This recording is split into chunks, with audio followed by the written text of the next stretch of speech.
നമസ്കാരം, എല്ലാവർക്കും പുതിയൊരു വീഡിയോയിലേക്ക് സ്വാഗതം. ഇന്ന് BYD-യുടെ റിവ്യൂ ആണ് ഇന്ന് ചെയ്യുന്നത്. കോട്ടയം സ്വദേശിയായ സുരേഷ് ചേട്ടൻ്റെ അദ്ദേഹം ഒരു BYD എടുത്തിട്ടുണ്ട്. അതിൻ്റെ റിവ്യൂ ആണ്. അദ്ദേഹം ഇവിടുന്ന് എല്ലാ ആഴ്ചയിലും കട്ടപ്പന പോകാറുണ്ട്. അപ്പോൾ ആ ഒരു ഫ്യൂവൽ കോസ്റ്റ് വെച്ച് കമ്പാരിസൺ ചെയ്ത് നോക്കുമ്പോഴത്തേക്ക് വളരെയധികം പൈസ അദ്ദേഹത്തിന് സേവ് ചെയ്യാൻ പറ്റുന്നുണ്ട്. അപ്പം നമുക്ക് നേരെ വീഡിയോയിലേക്ക് കിടക്കാം.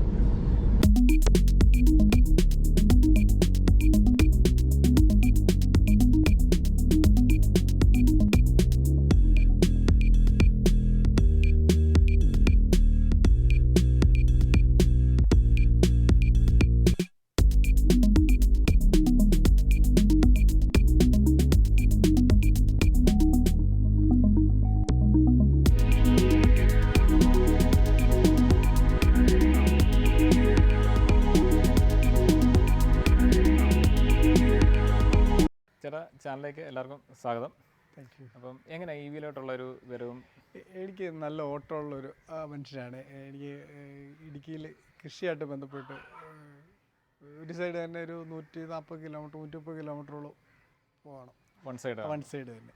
അപ്പം ഞാൻ ചില ദിവസങ്ങളിൽ അന്ന് തന്നെ തിരിച്ചു വരും, ചില ദിവസങ്ങളിൽ 2-3 ദിവസം അവിടെ തങ്ങിയിട്ട് വരും.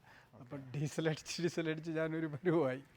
അപ്പോൾ ഇതെങ്ങനെ മുന്നോട്ട് കൊണ്ടുപോകാൻ പറ്റുമെന്നൊക്കെ വിചാരിച്ചപ്പോഴാണ് ഇലക്ട്രിക് വെഹിക്കിളിനെ പറ്റി അത് മനസ്സിലിങ്ങനെ ആലോചിച്ചിട്ടും പല വണ്ടികൾ നോക്കിയിട്ടും പല അഭിപ്രായങ്ങൾ പറയുന്നു. അവസാനം ഞാൻ ഒരു വണ്ടി ബുക്ക് ചെയ്തു. അത് കഴിഞ്ഞപ്പോഴാണ് ഈ BYD-യെ പറ്റി എനിക്ക് അറിയാൻ സാധിച്ചത്. അതിൻ്റെ ബാറ്ററിയെ പറ്റിയാണ് അറിഞ്ഞത്, ബ്ലേഡ് ബാറ്ററിയെ പറ്റി.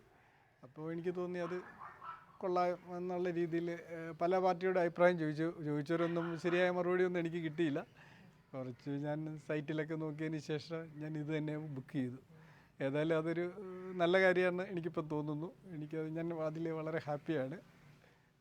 നല്ല രീതിയിൽ തന്നെ എനിക്കത് വണ്ടി ഇഷ്ടപ്പെട്ടു. കൂടാതെ എൻ്റെ ഭാര്യ ഇദ്ദേഹവും വണ്ടി യൂസ് ചെയ്യാറുണ്ട്. അദ്ദേഹമാണ് ഇപ്പോൾ എന്നെക്കാളും കൂടുതൽ യൂസ് ചെയ്യുന്നത്. അദ്ദേഹവും ഞങ്ങൾ ഫാമിലിയായിട്ട് ഈ കാര്യത്തിൽ ഹാപ്പിയാണ്. ഓക്കെ. ഇത് രണ്ടുപേരുടെയും ഡ്രൈവിംഗ് ആരാ കൂടുതൽ ചെയ്യാറുള്ളത്? ഞാൻ തന്നെയാണ്. ഇപ്പം ഈ കോട്ടയത്ത് കൊണ്ടിടുമ്പോൾ ഇദ്ദേഹമാണ്. അങ്ങനെയല്ല, ഹൈ റേഞ്ചിലെ ജീപ്പാണ് യൂസ് ചെയ്യണത്. ഇവിടെ ഈ ഇതിട്ടിട്ട് ഇപ്പൊ അവിടെ റോഡ് ഇച്ചിരി പ്രശ്നമായിട്ട് അല്ലെങ്കിൽ അവിടെ ജീപ്പ് യൂസ് ആണ് കൂടുതൽ ആവശ്യം. അപ്പം ഇവിടെ EV ഇട്ടിട്ട് പോകുമ്പോൾ ഞാനാണ് ആ സമയത്ത്, അല്ലാത്തപ്പോൾ ചേട്ടൻ തന്നെ. എന്നാലും പുറകിൽ ആരൊക്കെ ഇരുന്ന് യാത്ര ചെയ്തിട്ടുണ്ട് ഇതിനകത്ത്? അല്ല, ഞാൻ ചോദിച്ചതെന്നറിയാം, ഞങ്ങളിപ്പം അങ്ങോട്ട് പോയപ്പോഴത്തേക്ക് സാറിന് എനിക്ക് വണ്ടി ഓടിക്കുന്നതാണ്, ഡ്രൈവർ സീറ്റാണ് എനിക്ക് മാനസികമായിട്ടൊരു സന്തോഷം തരുന്നത്. അപ്പോൾ വണ്ടിയിൽ അങ്ങേപ്പത്തേക്ക് ഡ്രൈവർ സീറ്റിലിരുന്നു, ചേട്ടൻ ഓടിക്കുന്നു. അദ്ദേഹം പിന്നെ പറഞ്ഞു പുറകിൽ ഇരുന്ന് നോക്കാൻ പറഞ്ഞു. ഇരുന്ന് കഴിഞ്ഞപ്പോഴത്തേക്ക് എനിക്ക് നമ്മുടെ നല്ല ലക്ഷറി കുഷ്യനിൽ ഉള്ള ഒരു സെറ്റിയിൽ ഇരിക്കുന്നവരെ കംഫർട്ടിൽ. അതിന് ശേഷം പിന്നെ ഞാൻ വണ്ടി ഓടിച്ചിട്ട് എനിക്ക് ആദ്യം കുറച്ച് ടൈം എനിക്ക് പൊരുത്തപ്പെട്ട് വരാണ്ട് കുറച്ച് ബുദ്ധിമുട്ട് വന്നു. കാരണം പുറകിൽ അത്രയും ഒരു രക്ഷയില്ല, കംഫർട്ട് ഭയങ്കരമാണ്. പിന്നെ ഒരു എടുത്ത് പറയത്തൊക്കെ ഇതിന്റെ വിൻഡോ സ്പേസ് ഭയങ്കര വൈഡ് ആണല്ലോ. നമുക്ക് സാധാരണ കാറിലുള്ള വിൻഡോ സ്പേസ് ഒരു ഇടുങ്ങിയ പോലെ തോന്നുന്നു നമുക്ക്, നമ്മുടെ നേരത്തെ വണ്ടിയൊക്കെ ആണെങ്കിൽ ഏറ്റവും. ഇതെന്ന് പറയുമ്പോൾ വൈഡ് ആയിട്ടായതുകൊണ്ട് നമുക്കൊരു മടുപ്പ് തോന്നത്തില്ല അകത്തിരിക്കുമ്പോൾ. അതായത് വിൻഡോ ഭയങ്കര ഗ്ലാസിന്റെ അത്രയും ഏരിയ വരുന്നുണ്ട്. അത് നമുക്ക് ഭയങ്കര ഒരു തോന്നുന്നു. സാധാരണ ഞങ്ങൾ യാത്ര ചെയ്യുമ്പോഴേ എല്ലാവർക്കും ഫ്രണ്ടിലിരിക്കാനാണ് ഇഷ്ടം. ഒരാളെ വാശിയാണ് ഫ്രണ്ടിലിരിക്കാൻ. ഇപ്പം ഞാൻ ന്യൂട്രൽ, ഞാൻ പറയും നിങ്ങളാരെങ്കിലും ഓടിച്ചു, ഞാൻ കയറി പുറകിലിരിക്കും. ഓടിക്കുമ്പോഴാണ് നമ്മളൊരു ബ്ലോക്കിലൊക്കെ കിടക്കുകയാണെങ്കിലേ മടുപ്പേ ഇല്ല. അത് ശരിക്കും ഒരു എനിക്ക് തോന്നുന്നു ഏറ്റവും കൂടുതൽ കിട്ടുന്നത് ആ ഒരു കംഫർട്ട് ബാക്കിലെ സീറ്റിൽ തന്നെ, ഒരു രക്ഷയില്ല. ഇവിടുന്ന് ഇടയ്ക്ക് ഇച്ചിരി നേരം ഓടിച്ചുള്ളത് സത്യം പറഞ്ഞിട്ടുണ്ടല്ലേ. അതെ, കാലുമേ കാല് കയറ്റി വെച്ചിട്ട് നമുക്ക് ശരിക്കും അതിൻ്റെ അകത്തിരിക്കാന്ന് പറഞ്ഞാൽ മറ്റുള്ള വണ്ടികളിലൊന്നും നമുക്ക് അതിന് സാധിക്കത്തില്ല. ഇതൊരു നല്ല ഇതാണ്. കാലുവേദനയുള്ളവർക്കൊക്കെ ആണെങ്കിലും കാല് നീട്ടി വെക്കാന്ന് പറഞ്ഞാലേ ഒരു അധികം യാത്ര ചെയ്യുമ്പോൾ അത്യാവശ്യം എനിക്ക് തോന്നുന്നൊരു 3 റോ സീറ്റിനുള്ളൊരു സ്പേസ്, 2 റോയില് വന്നപ്പോഴത്തേക്ക് ബൂട്ട് സ്പേസും ലെഗ് റൂമും എല്ലാം നല്ല ഇതായിട്ടുണ്ട്. ഈ വണ്ടി ആദ്യം കണ്ടപ്പോൾ ഞാൻ ഓർത്തു 3 ഇത് ഉണ്ടെന്ന്, സ്പേസ് ഒന്നും കൂടെ എഴുതിയിട്ടേക്കുന്നുണ്ട്, ഓർത്തു കാണുമായിരിക്കും അത്രയും. പക്ഷെ അതിലും ലെഗ് സ്പേസ് ഭയങ്കരമാണ്. ഒറ്റ ചാർജിങ്ങിലാണെങ്കിലും നമുക്കൊരു 517 കിലോമീറ്റർ റേഞ്ച്. അത് നമുക്കൊരു വലിയ കാര്യം തന്നെയാണ്. സാധാരണ ഉള്ളവരെ ഈ മറ്റു EV എടുത്തവരൊക്കെ പറയുന്നത് എവിടെയെങ്കിലും പോയി കഴിയുമ്പോൾ എറണാകുളം ചെന്ന് കഴിയുമ്പോൾ കോട്ടയത്ത് നിന്ന് പറയണ പിന്നെ ടെൻഷനാണ് എന്തുമാത്രമായി നമുക്ക് ആ ഒരു ടെൻഷൻ ഇതിൽ നമുക്കില്ല. അതൊരു ഭയങ്കര ഒരു ഇത് തന്നെ. ഞാൻ തന്നെ വണ്ടമേട് പോയിട്ട് ഒന്ന് വന്ന് കോട്ടയം വന്ന് തിരിച്ചൊന്നുകൂടെ പോയിട്ട് ഒന്നുകൂടെ വേണേൽ വരാം. ആ രീതിയിൽ 2 പ്രാവശ്യം പോയിട്ട് വരാനായിട്ടുള്ള ഉള്ള ഇതുണ്ട്. നമ്മൾ പക്ഷേ ഡ്രൈവ് ചെയ്യുന്ന വളരെ സൂക്ഷിച്ചായിരിക്കണം. അതായത് സാധാരണ വണ്ടി ആക്സിലേറ്റർ കൊടുക്കുന്ന ഒരു മീഡിയം ലെവലിൽ കൊടുത്തു കഴിഞ്ഞാൽ നമുക്ക് ഈ പറയുന്ന മൈലേജ് കിട്ടും. പിന്നെ ഇതും റീജനറേഷൻ്റെ ഇറക്കം വരുമ്പോഴത്തേക്ക് അവിടെയും അതാണ് മറ്റൊരു കിട്ടുന്നില്ലേ നല്ലതായിട്ട്. കുട്ടിക്കാലത്ത് നിന്ന് ഇങ്ങോട്ട് ഇറങ്ങി വരുമ്പോൾ എങ്ങനെ പോയാലും ഒരു 10 പോയിന്റ് 8 പോയിന്റ് നമുക്ക് കയറി വരുന്നുണ്ട്. അത്രയും പെർസെൻറ്റേജ് കിട്ടുന്നുണ്ട്. കയറുന്നുണ്ട്. 1% എന്ന് പറയുമ്പോൾ അത്യാവശ്യം കുറച്ച് കിലോമീറ്റർ തന്നെ കിട്ടുന്നുണ്ട്. അതെ. ഇവിടുന്ന് എനിക്ക് വീടിൻ്റെ നമ്മുടെ കാർ പോർച്ചിൽ നിന്ന് വണ്ടമേട് കാർ പോർച്ച് വരെ 118 കിലോമീറ്ററാണ്. ശരിക്കും കുമളി വഴി പോവുകയാണെങ്കിൽ ഞങ്ങൾക്ക് ഒരു 35% ചിലവാകും. 35%. അതല്ല കുട്ടിക്കാനം വഴി പോവുകയാണെങ്കിൽ ഒരു 30 കുട്ടിക്കാനം വഴി നേരെ കട്ടപ്പന ചപ്പാത്ത് വഴി പോയാൽ പുളിയമലക്കയറ്റം കയറുമ്പോഴും ഒരു 31 ഒരു 4% വ്യത്യാസം വരുന്നുണ്ട്. പിന്നെ ഇത് എടുത്തതിന് ശേഷം ചൈനയുടെ ഒരു മോഡൽ വണ്ടി ചൈന കാർ എന്നുള്ള ഒരു ഇതിൻ്റെ ഒരു ആദ്യം പേരുദോഷം ഇറങ്ങിയപ്പോഴേ വന്ന ഒരു സംഭവം ബന്ധുക്കളിൽ നിന്ന് കിട്ടി. എന്നോട് നിന്നെ ഒരു പരീക്ഷാവസ്ഥ ഇട്ടിട്ടേക്കാന്ന് പറഞ്ഞു. അല്ല വീട്ടിലുള്ള ഇത് എടുക്കുന്ന വന്നപ്പം വീട്ടിൽ നിന്നുള്ള ഒരു ടോട്ടലി എല്ലാവരുടെ ഒരു ഇവർ സപ്പോർട്ട് ചെയ്തു കേട്ടോ. വണ്ടി കാണാൻ ലുക്ക് യാത്ര ചെയ്തപ്പോൾ അതിലും ഭയങ്കര ഇത് നല്ല രീതിയിൽ ഈ വീട്ടുകാരുടെ സപ്പോർട്ടാണ് എനിക്ക് അതിൻ്റെ അകത്ത് ഏറ്റവും. പിള്ളേരുടെ ഭാഗത്തുനിന്ന് അയ്യോ തീർച്ചയായിട്ടും. ഒരാള് എബ്രോഡാണ് പഠിക്കുന്നത്. അയാള് ഇതിൻ്റെ ഇടയ്ക്ക് ഇത് അറിഞ്ഞുകൊണ്ട് അയാള് സമയം കണ്ട് എത്തി ഓടി വന്ന് അയാള് ഹാപ്പിയാണ് വണ്ടി എടുത്ത്. ഫസ്റ്റ് വണ്ടി പോയി കണ്ടപ്പോഴത്തേക്ക് എന്ത് തോന്നി? ഇത്രയും കംഫർട്ട് കാര്യങ്ങൾ ആ ഒരു ജസ്റ്റ് ഡ്രൈവ് ചെയ്യുന്നതിന് മുന്നുള്ള കാര്യം വെച്ചാൽ അതെ ഞങ്ങൾക്കൊരു വേറെ കളർ വണ്ടി ഇത് കാണിച്ചത് ഈ 6. അതിൽ ഞങ്ങൾക്ക് അത്ര വലിയ അന്ന് തോന്നിയില്ല. അത് കഴിഞ്ഞ് വൈറ്റ് കണ്ടു കഴിഞ്ഞപ്പോൾ ഞങ്ങൾക്കൊരു അത് കഴിഞ്ഞ് ഞങ്ങൾക്ക് വൈറ്റിലേന്ന് ആലപ്പുഴ റൂട്ടിൽ ഞാൻ കുറച്ച് ഓടിച്ചു. നല്ല ട്രാഫിക്കുള്ള സമയമായിരുന്നു. നമുക്കതൊരു നല്ല സുഖമായിട്ട് തോന്നി. ഇച്ചിരി വലിപ്പം തോന്നിയാലും എനിക്ക് ആ ഓടിക്കാനായിട്ടൊരു സുഖം തോന്നി. അപ്പം തന്നെ ഞങ്ങൾ മനസ്സിലൊരു പ്ലാൻ ചെയ്ത് ഇത് തന്നെ എടുത്തേക്കാമെന്ന്. ഓടിച്ചപ്പോഴത്തെ ഫസ്റ്റിലെ ആദ്യം ഓടിച്ചു നോക്കുമല്ലായിരുന്നു? അതെ. അതിന് ശേഷം പിന്നെ ബാക്കിലിരുന്ന് കഴിയുമ്പോഴത്തേക്ക് ബാക്കിലിരുന്ന് കഴിഞ്ഞപ്പോഴാണ് അതിൻ്റെ ശരിയാണ് സുഖം മനസ്സിലായത്. നമ്മൾ പിന്നെ ഡ്രൈവർ വെച്ചല്ലല്ലോ ഓടിയൊരു മുഴുവൻ നമ്മൾ തന്നെയല്ലേ. ഇത് വണ്ടി എടുത്തതിന് ശേഷം എത്ര പേര് ഇതിൽ നിന്ന് ഇൻസ്പയർ ആയിട്ട് വണ്ടി എടുത്തിട്ടുണ്ട്? എൻ്റെ കസിൻ തന്നെ ഇപ്പോൾ എടുത്തു. ആറ്റോ 3 എടുത്തിട്ടുണ്ട്. അവർ ഹാപ്പിയാണ്. അപ്പോൾ എനിക്ക് തോന്നുന്നു അവിടെ അവർ ഇതുപോലെ അവിടെ അടുത്ത് തന്നെ വർക്ക് ചെയ്യുന്നവരുണ്ട്. ടൗണിൽ തന്നെ നെടുങ്കണ്ടം ടൗണിൽ തന്നെ ഉണ്ട്. അവർ ഒരുപാട് ആൾക്കാർ വന്ന് ചോദിക്കുന്നു ഈ അടുത്ത് തന്നെ വണ്ടി ബുക്ക് ചെയ്യാൻ പോകുന്നു എന്നൊക്കെ പറയുന്നത് കേട്ട് ചെയ്തല്ലേ. അത് ഞങ്ങൾക്ക് പിന്നെ മറ്റൊരു ഞങ്ങൾക്ക് ഇതിൻ്റെ അകത്ത് ആദ്യം ഞാനൊരു 10 kV സോളാർ ആഡ് ചെയ്ത്. അപ്പോൾ കറണ്ട് ചാർജിൻ്റെ കാര്യം ഇതിലും വലിയ പ്രശ്നമാണല്ലോ. അപ്പോൾ അത് വെച്ച് നോക്കി ഞങ്ങൾ ഇതുവരെയും പുറത്ത് ചാർജ് ചെയ്തിട്ടേ ഇല്ല. അല്ല അതാ ശരിക്കും പറഞ്ഞാൽ ഇതിൻ്റെ അകത്തെ ലാഭം എന്ന് പറയുന്നത് ഔട്ട്സൈഡിൽ ചാർജ് ചെയ്യാതെ തന്നെ വീടുകളിൽ തന്നെ ചാർജ് ചെയ്യുന്നവരെ സംബന്ധിച്ചാണ്. അവരാണ് ശരിക്കും ലാഭം കിട്ടുന്ന അവർക്കാണ്. ഇത് പോയിന്റ് ടു പോയിന്റ് ഏറ്റവും നല്ല. അതായത് സ്ഥിരമായിട്ട് ഇങ്ങനെ ഓട്ടോ ഉള്ളവർക്ക് ഇപ്പം അവിടെയും കൂടി ഒരു പോയിന്റ് ഇണക്കിയിട്ടുണ്ടെങ്കിൽ ഒരു സ്ഥലത്ത് സോളാർ വെച്ചിട്ട് അതിൻ്റെ അകത്ത് വീലിംഗ് ഇട്ട് കഴിഞ്ഞാൽ മതി. അതങ്ങ് ഈസിയാಗಿ പൊക്കോളും. അല്ല തന്നെ അത്യാവശ്യം ഇത് ചാർജ് ചെയ്യേണ്ടി വരുമ്പോഴത്തേക്ക് മറ്റേ ചാർജിൻ്റെ ഇത് ശരിക്കും ഈ 6 അവർ ചാർജ് ഇത് തരുന്നില്ല. നമ്മൾ അഡീഷണൽ പൈസ കൊടുത്ത് വാങ്ങുമായിരുന്നു.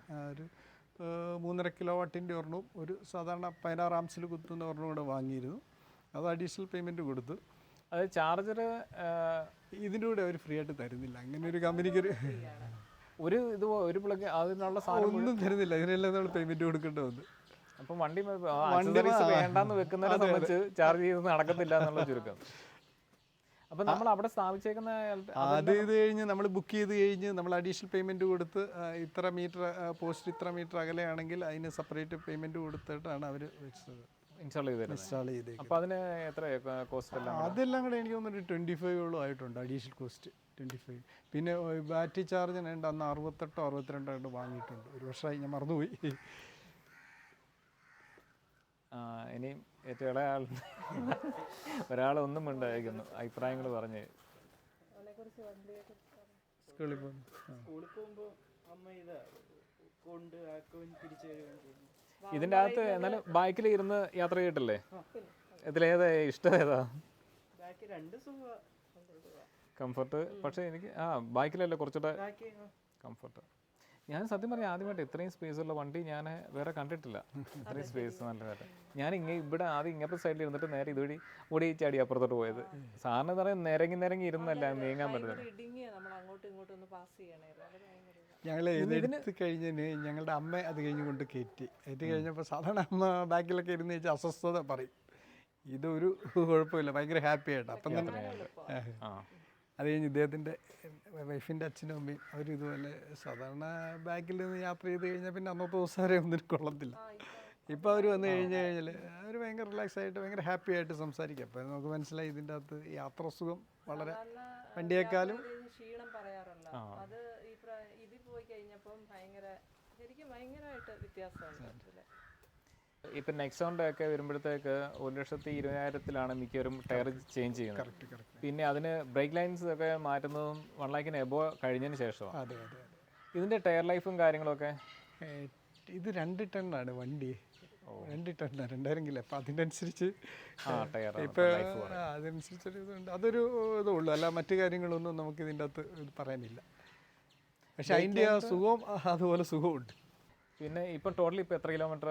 ഇപ്പം 33 ആകുന്നു. 33 കിലോമീറ്റർ. മറ്റേ വണ്ടി കൂടി ഉള്ളതുകൊണ്ട് നമ്മളത് ഹാഫാക്കി നിർത്തിയേക്കുന്നു. ഇത് ഇപ്പം പെട്രോൾ ആയിരുന്നുണ്ടല്ലോ, എത്ര രൂപ ഇത് നോർമലി? ശരിക്കും 2 ലക്ഷം രൂപയുടെ മേളിൽ ഇപ്പം പെട്രോളോ ഡീസലോ അടിക്കേണ്ട വന്നേനെ. ഇപ്പം നോർമലി ഉള്ള ഹൈ റേഞ്ച് പോയിട്ട് അവിടെ അതിൻ്റെ ഒരു കാൽക്കുലേഷൻ്റെ കാര്യങ്ങളൊക്കെ ഇത് നോക്കി നോക്കി അതെല്ലാം വലിയ ഹാപ്പിയാണ്. അത് തന്നെയല്ലേ വീട്ടിൽ കൊണ്ടിടുമ്പോൾ ഈ കുട്ടികളുടെ ട്യൂഷനും മറ്റു കാര്യങ്ങൾക്കൊക്കെ ഇല്ലേ, ചെറിയ ഓട്ടങ്ങളൊക്കെ നമ്മൾ അറിയുന്നില്ല. 100 കിലോമീറ്റർ പാസ് ചെയ്യും. നമ്മൾ വലിയ ഇതായിട്ട് തോന്നില്ല, പക്ഷേ പെർ ഡേ 100 കിലോമീറ്റർ പാസ് ചെയ്തിരിക്കും ഇദ്ദേഹത്തിന്. സ്കൂൾ ബസ്സിന്റെ ടൈം കഴിഞ്ഞ് പോകുമ്പോൾ പുള്ളി തന്നെ ഞാൻ കൊണ്ട് യൂഷ്വലി ഇറക്കാറുണ്ട്. അപ്പം മോൻ പറയുന്നത് അമ്മ ഇലക്ട്രിക് വണ്ടിയല്ലേ എന്നെ കൊണ്ട് ഇറക്കിയാലെന്ന്, സ്കൂൾ ബസ്സിന് പോകാൻ മടിയാ. അതല്ല, ഇവിടെ വന്നു കഴിഞ്ഞിട്ട് വൈകുന്നേരം ഒരു 7 മണി ഒക്കെ ആകുമ്പോൾ പറയും ബോറടിക്കുന്നു, ഒന്ന് പുറത്ത് പോയാലോ. ചേട്ടൻ പറയുന്നതാ എത്ര വേണേലും വണ്ടി ഓടിക്കോ, വണ്ടിയുടെ പുറത്തോട്ട് ആരും ഇറങ്ങിയല്ലോ. പിന്നെ ഇതിൻ്റെ അകത്ത് എനിക്ക് ഒരു കാര്യമുള്ളത്, ഈ ബാക്കിലെ സീറ്റ് നമുക്ക് ഇതുപോലെ ബെഡ് ടൈപ്പ് ആക്കുമായിരുന്നെങ്കിൽ, ഫോൾഡിങ് ടൈപ്പ് ആക്കുമായിരുന്നെങ്കിൽ ഒന്നുകൂടെ ലോങ് ട്രിപ്പ് യാത്രയ്ക്ക് നമുക്ക് ക്ഷീണമില്ലാതെ നമുക്ക് ഇഷ്ടമനുസരിച്ച് നിൽക്കാൻ. ആ ഒരു കുറവ് ഉള്ളു ഇതിൻ്റെ അകത്തകത്ത്. സ്പേസ് ബൂട്ട് സ്പേസ് അത്യാവശ്യം നല്ല ഒരു ഇതില്ല, അത്യാവശ്യം 4-5 ബൈ തീർച്ചയായിട്ടും വലിയ പെട്ടി നമുക്കൊരു 5 എണ്ണം കൊണ്ടുപോകാം. വേറെ ഏത് കാറിനകത്ത് അത്ര കൊണ്ടുപോകും? 5 എണ്ണം ഞങ്ങൾ കൊണ്ടുപോയിട്ടുണ്ട്. സർവീസ് എക്സ്പീരിയൻസ് 12,000 കിലോമീറ്റർ ഓടുമ്പോഴാണ് കൊച്ചിയിലാണ് സർവീസ്. ചെന്ന് കഴിഞ്ഞാൽ നമ്മൾ നേരത്തെ വിളിച്ച് ചെന്ന് കഴിഞ്ഞാൽ അവരൊരു രാവിലെ കൊടുത്തു കഴിഞ്ഞാൽ ഉച്ചയൊക്കെ ആകുമ്പോൾ 2 മണിയൊക്കെ ആകുമ്പോൾ നമുക്ക് വണ്ടി കിട്ടും. കോസ്റ്റ് വളരെ തുച്ഛം. അതിൻ്റെ ആയിട്ട് 3ാമത്തെ സർവീസ് ആകുമ്പോൾ ഒരു 10,000 അടുത്തതാവും. അല്ലാത്തൊക്കെ ഒരു 1,000 സംതിങ് ഒക്കെ. പിന്നെ ടയർ പ്രഷർ ആണെങ്കിലും കുറയുകയാണെങ്കിൽ വാണിംഗ് കാണിക്കും അതിൻ്റെ അകത്ത്. ടയർ പ്രഷറിൻ്റെ അതിൻ്റെ ഉണ്ട്. ടയർ പഞ്ചറായാൽ പോലും അതിൻ്റെ വാണിംഗ് ഉണ്ട്.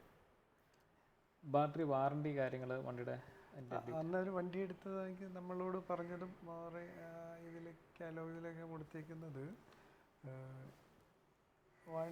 ബാറ്ററി വാറണ്ടി 8 വർഷമാണ് പറഞ്ഞേക്കുന്നത്. അതല്ലെങ്കിൽ 5 ലക്ഷം കിലോമീറ്റർ.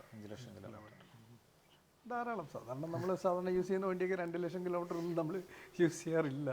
അല്ല കൂടി വന്നാൽ 3.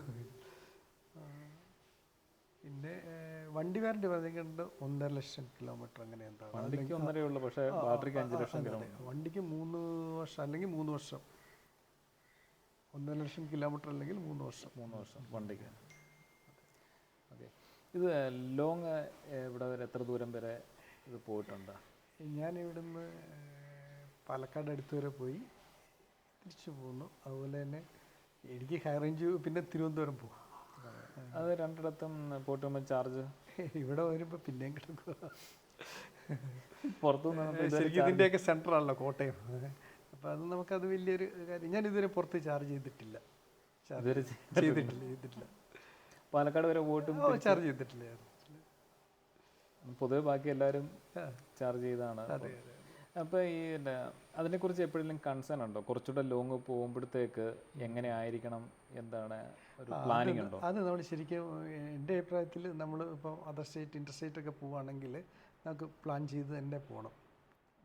നമ്മൾ ഇത്ര കിലോമീറ്റർ കഴിയുമ്പോൾ നമ്മളൊന്ന് റെസ്റ്റ് എടുക്കുന്ന സമയം ചാർജ് ചെയ്യാനുള്ള സൗകര്യം അത് ഇവിടെ ഫ്രീ ആയിട്ട് കിട്ടുന്ന അത് നമ്മൾ നെറ്റിൽ നോക്കി ഫോണിൽ സെറ്റ് ചെയ്തുകൊണ്ട് വേണം പോകാനായിട്ട്. പിന്നെ ഞങ്ങൾക്ക് ഈ തമിഴ്നാട് വണ്ടമേട് അടുത്ത് കിടക്കുന്നുണ്ട്. അവിടുന്ന് ഫുൾ ചാർജ് എടുത്ത് പോയാലും ഞങ്ങൾക്ക് അത്യാവശ്യം 500 കിലോമീറ്റർ പറഞ്ഞാൽ വേണമെങ്കിൽ മദ്രാസ് വരെ എടുത്തോ അല്ലെങ്കിൽ ട്രിച്ചി വരെയൊക്കെ പോയിട്ട് തിരിച്ചു വരാം. മദ്രാസ് വരെ പോയിട്ട് തിരിച്ചു വരെ നടക്കില്ല, ട്രിച്ചി വരെ പോയിട്ട് തിരിച്ചു വരാം. ഓക്കെ, ഓവറോൾ എക്സ്പീരിയൻസ് ചോദിക്കുകയാണെന്നുണ്ടല്ലേ ഷെയർ ചെയ്യാം. തീർച്ചയായിട്ടും നമ്മൾ വണ്ടിയുടെ കാര്യത്തിൽ വളരെ ഹാപ്പിയാണ്. കാരണം മറ്റേ ഡീസലും പെട്രോളും ഒക്കെ മേടിച്ച് വണ്ടി ഉപയോഗിച്ചിട്ട് നമ്മൾ ഈ സോളാറോടെ വെച്ചാറുണ്ട് നമുക്ക് അങ്ങനെയുള്ള ഒരു ബുദ്ധിമുട്ട് നമുക്കില്ല. ടോട്ടലി ഔട്ട്സൈഡിൽ നിന്നുള്ള ചാർജ് ചെയ്യുന്നില്ല, സോളാർ ഉപയോഗിച്ചാണ് ചാർജ് ചെയ്യുന്നുള്ളൂ. അപ്പം ടോട്ടൽ ഓഫ് കോസ്റ്റ് അതെ സീറോ ബഡ്ജറ്റിൽ. ശരിക്കും ഒരു ദിവസത്തിൽ ഒരു പ്രാവശ്യമെങ്കിലും ഞങ്ങൾ തമ്മിലാണെങ്കിലും പറയുക, അയ്യോ നമ്മളിതാക്കിയത് ഭയങ്കര പ്രോഫിറ്റബിളായി ഞങ്ങളെ സംബന്ധിച്ച്. അതായത് ഞങ്ങളുടെ ഒരു ഹാബിറ്റ് വെച്ചിട്ട് എപ്പോഴും ട്രാവലിംഗ് ഉണ്ട്. അപ്പോൾ അത് വെച്ച് നോക്കുമ്പോൾ ഞങ്ങൾക്ക് ഭയങ്കര ഞങ്ങൾ സ്ഥിരം ഇത് നേരത്തെ അത് ചേട്ടന് ആരൊക്കെ ഫോൺ വിളിക്കുമ്പോ ഓരോരുത്തർ ഫ്രണ്ട്സിനോടാണേലും പറയാവുന്നവരോട് ഞാൻ പറയും. ഞാനെപ്പോഴും എപ്പോഴും പറയും ചേട്ടൻ ഇത് തന്നെ എല്ലാവരോടും ഭയങ്കര പ്രോഫിറ്റബിളാ ചേട്ടൻ, ഒരു നല്ല കാര്യമുണ്ട് എല്ലാവരോടും പറയുന്ന ഒരു ശീലമുണ്ട്. അപ്പം പറയും ഇത് പ്രോഫിറ്റബിൾ ആട്ടോ, ഇത് തീർച്ചയായിട്ടും നിങ്ങൾ എടുത്തിരിക്കണം. അത്രയും ക്ലോസ് ഫ്രണ്ട്സിനോട് എല്ലാം പറയും. ഞങ്ങൾ സ്ഥിരം പെട്രോൾ അടിക്കുന്ന പമ്പുകാരുണ്ട്. പമ്പുകാർ ഞങ്ങളെ കാണുമ്പോൾ വലിയ വിഷമത്തില്ല നോക്കുന്ന സത്യം.